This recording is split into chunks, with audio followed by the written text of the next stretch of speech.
أعوذ بالله من الشيطان الرجيم. بسم الله الرحمن الرحيم.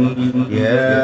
أيها الذين آمنوا إذا تداينتم بدين إلى أجل مسمى فاكتبوه وليكتب بينكم كاتب بالعدل ولا يأب كاتب أن يكتب كما علمه الله فليكتب وليملل الذي عليه الحق وليتق الله ربه ولا يبخس منه شيئا، فإن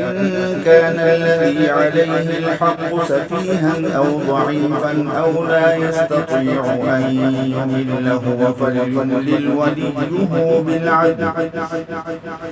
واستشهدوا شهيدين من رجالكم، فإن لم يكونا رجلين فرجل وامرأتان ممن ترضون من الشهداء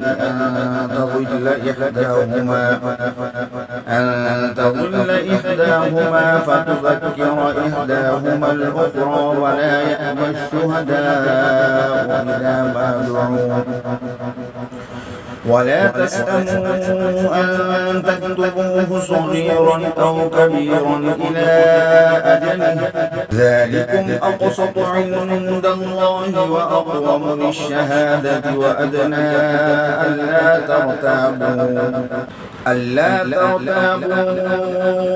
إلا أن تكون تجارة حاضرة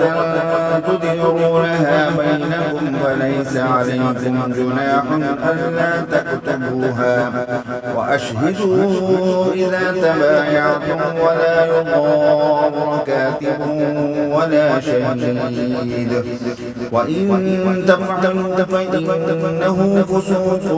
بكم واتقوا الله ويعلمكم الله والله بكل شيء عليم. وإن كنتم على سفر ولم تجدوا كاتبا فرهان مقبوضة، فإن أمن بعضكم بعضا فليؤدي الذي اؤتمن أمانته وليتق الله ربه ولا تكتموا الشهادة ومن يكتمها فإنه آثم قلبه والله بما تعملون عليم. صدق الله العظيم.